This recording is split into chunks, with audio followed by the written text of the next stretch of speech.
Hello, Deirdre. Hey, thank you for joining me. I'm here now from Santa Barbara, California. Today, I'm going to be talking about a new definition for manhood. What is a man? I mean, it's a big conversation right now, isn't it? We have the idea of what manhood has been, and of course, we as women, we have our laundry list of what a man should be. But essentially, spiritually, metaphysically, mystically, what is that consciousness of man? So today we're going to explore a little bit about this and then have a radiance healing for the men of our world. So women and men, thank you for joining me today. Oh, it's really great to have you. In the mystical tradition, the energy of man is the divine patriarch. Now, that's not the patriarch that we associate with aggression or the patriarch that we associate with control. But the divine patriarch is the spiritual Godhead, the Adonai, the action of creation.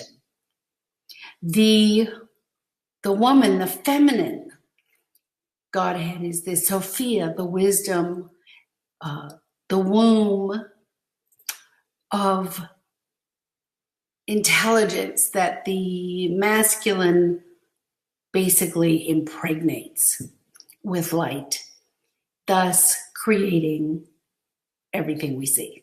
That's kind of in a really simplified nutshell. Each of us as an individual is really here to re-tether ourselves, re-yoke ourselves to the original thought of creation. This is at the core of our soul, the core of our being.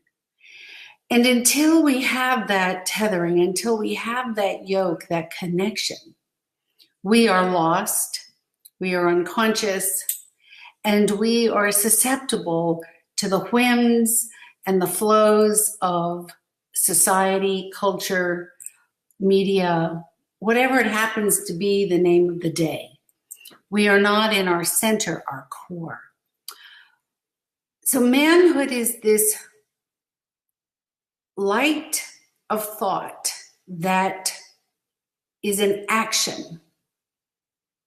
Now, from that, during the past 5,000 years, we have been in an age of the patriarchy. We went from the matriarchy societies to the patriarch.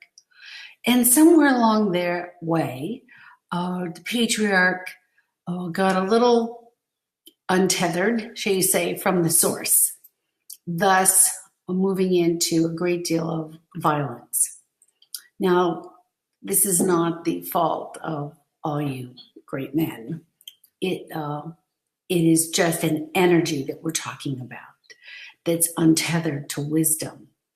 So what I really see, our next phase, the phase that we're moving into, is actually the phase of the matriarch and the patriarch, side by side equal.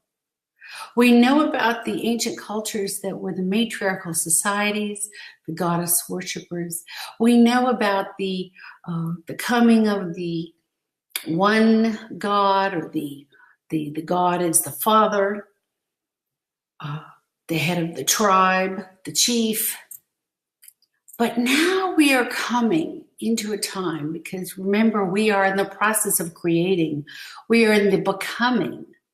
So we are in the time where hopefully the matriarch and the patriarch, we can stand together and bring the best of who we are so that we have a balanced society in these very polar opposites of energy, masculine and feminine.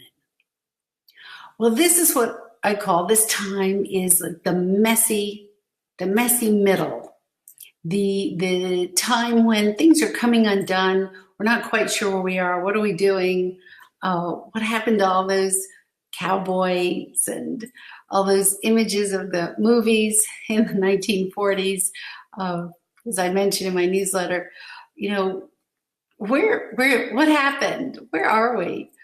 Well, we're actually in a really great place. It's just really messy because right now you and I, we are creating and defining a new lineage and a new definition of what it means to be a man, to be a woman, or to be identified with another gender, which I'm not an expert at, so forgive me. But I can speak about men and women. That's been my experience for my life. So the man, the new man, mystically, what my vision has shown me is that this birth of the new man is the man that is not afraid to be tethered and connected to the feminine around him and the feminine within. Citing Carl Jung, Joseph Campbell, as women, we have the masculine energy within, and as men, you have a feminine energy within. Where we get displaced, where we get into trouble, is when we deny this. And so for men to deny that there is a vulnerability, there are feelings, there are emotions of sadness or weaknesses, doubts, that is seen in our society as somehow bad. And so unfortunately, we have all colluded to take you beautiful men and stuff you into a prison that is not sustainable for anybody, because you have strong feelings and you have profound vulnerability, just like women. Being able to show this, being able to acknowledge this is really the first step to healing, manhood. To be able to embrace women and say, you're my partner, not my subservient, my spouse, but my partner. That is the step towards this new manhood, this definition of manhood. And as we each internally connect with the inner parts of ourselves, whether masculine or feminine, and however they play out in our gender, as we do this, we become more whole within. Now, it's a stretch. It's a stretch. It's a stretch. I know there are a lot of really great, funny movies, which I love, including The Incredibles, which was pretty awesome, the new one, where the big macho guy had to stay home and take care of the kids. So it's a stretch to step into those shoes sometimes. And it's a stretch for women to go out into the corporate world. And guess what? We're not doing it perfectly. We're kind of blundering. We're trying to figure it out. We're questioning who are we really? And that's exactly perfect. That's exactly where we're supposed to be right now. I don't think we're supposed to have an answer.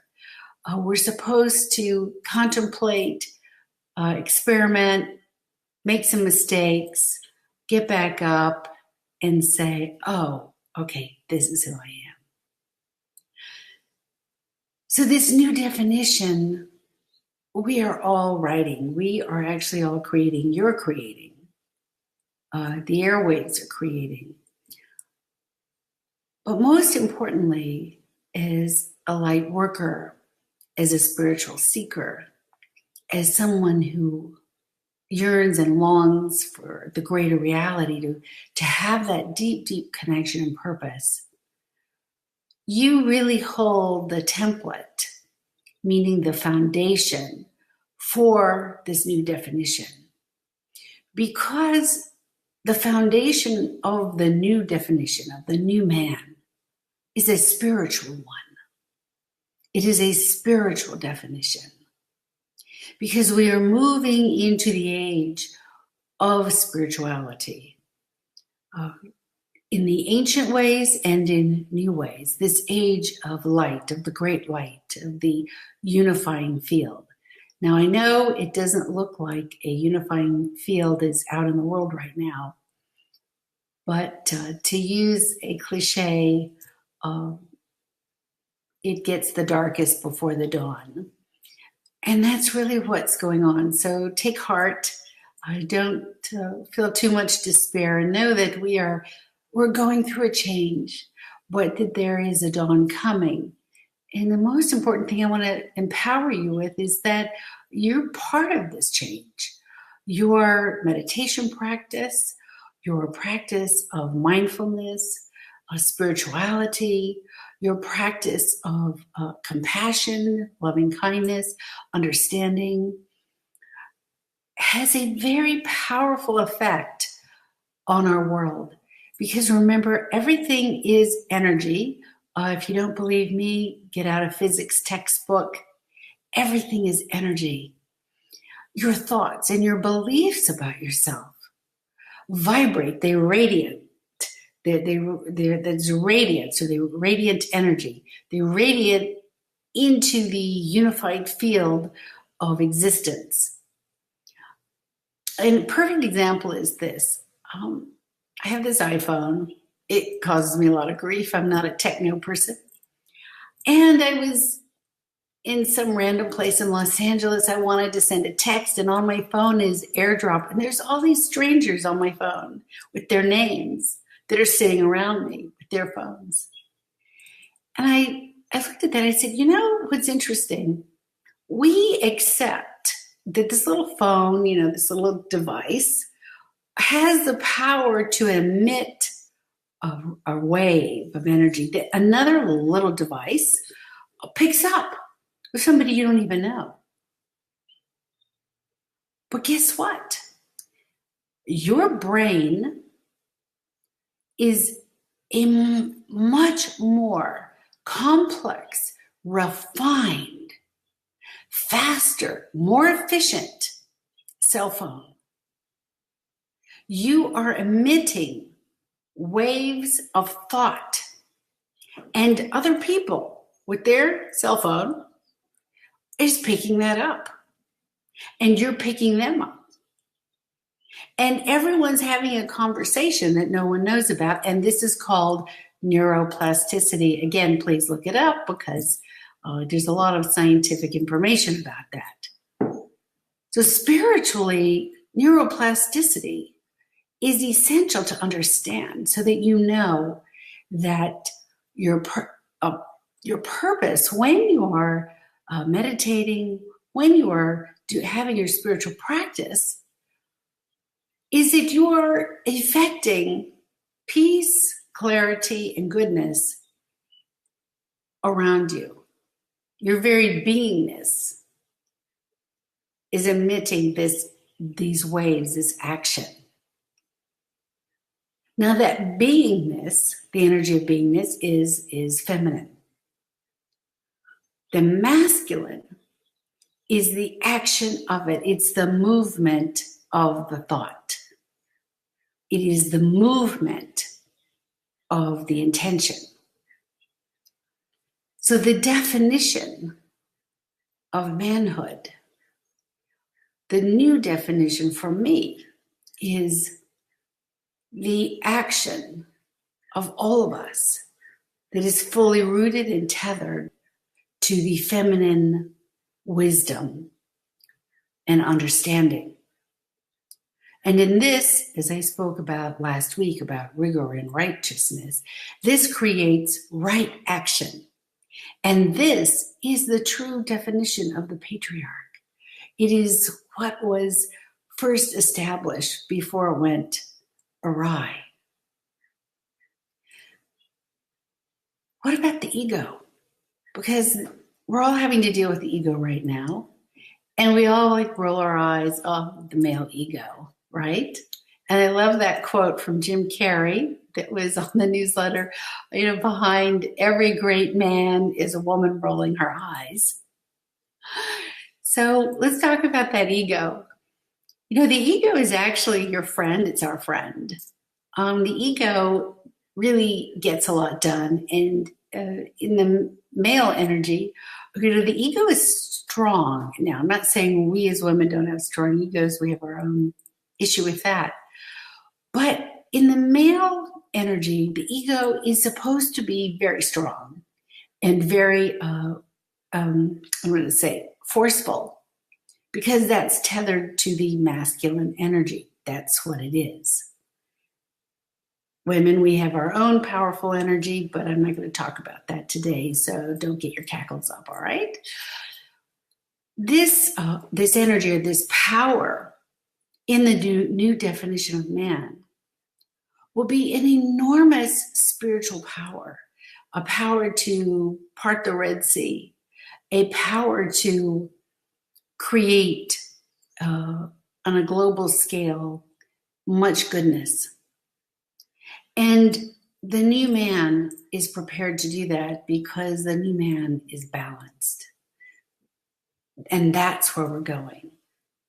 And as we move there, in this messy time, the ego that's attached to the way a label is, what we've been told, what we believe, that ego now is just having a temper tantrum like a 2-year-old and saying, I'm going to fight back, and I don't want to change, and I don't want to greet a new level of consciousness, because consciousness is growing and expanding. Whether we want to be part of it or not, we're going to get swept up in the tide, because consciousness itself is growing, the divine intelligence. So the ego right now is saying, I don't want to grow, I don't want to change, I'm afraid. So there's a lot of fear, and that's what we're seeing on the planet right now, is a lot of fear. And desperate people do desperate things. That's not my quote, but it belongs to a famous person. I'm not sure who, but it's true. Desperate people do desperate things. So what can we do? And what can you do as a man? And what can we do as women to support men? What you can do is to define, to meditate, to look at yourself and say, who am I? What really defines me? What are the ethics of manhood? What is the code of honor of manhood? What is the value and the virtue in manhood? And in that you will find nurturing, you will find care, you will find loving kindness. You will also find protection. You will find righteous action. You will find the qualities of building. And these qualities, when you immerse yourself into them, your soul is birthed. And that's the true power. And the soul, in the Kabbalistic tradition, is feminine. The Shekinah, the Malchut, is the kingship, is the divine man. And within that presence of divine man is the feminine, the soul. Because the soul is beingness. And we are all here, men and women, to birth our soul into this reality. We are here to bring light. We are here to grow, to experience, and then to expand with consciousness the wonder and the awe that this world was really meant to be. So with this, I want to say thank you. I hope I've shared some thoughts for you to ponder and for you to think about, perhaps help you on your journey in this chaotic world we're in right now.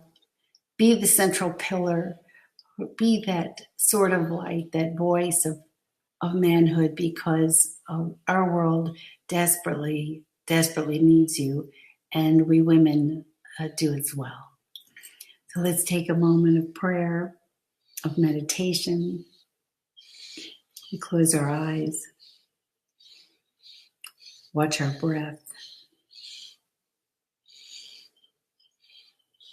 and imagine there above your head a white star of light, a brilliant star of light. This is truth, the Keter, the truth. And now with a breath, we call this light into the central pillar of your body. And a beam of light comes down all the way through each of your chakras, down into the earth. And as you see this beam of light, feel this energy of light. Imagine now that you're going to put yourself inside this tube of white light and place your eye in your heart, the lion heart. And imagine that you're looking at the world from the heart of manhood. And with each breath, expand this tube of white light, this pillar of light. This is the staff of life. This is the sword of light. And see that this light, now connected beneath your feet into the earth, is connected to a golden orb. This golden orb is the soul of Mother Earth. And she is emanating up into you her rays of powerful, powerful light. And this beautiful, beautiful pillar of light within you expands even more until you are in a tube of light. And this tube of light becomes an envelope of light. And this envelope of light now is your temple. As you stand in the temple of light, the pyramid of light, allow the bliss, allow the shimmering to fill every soul.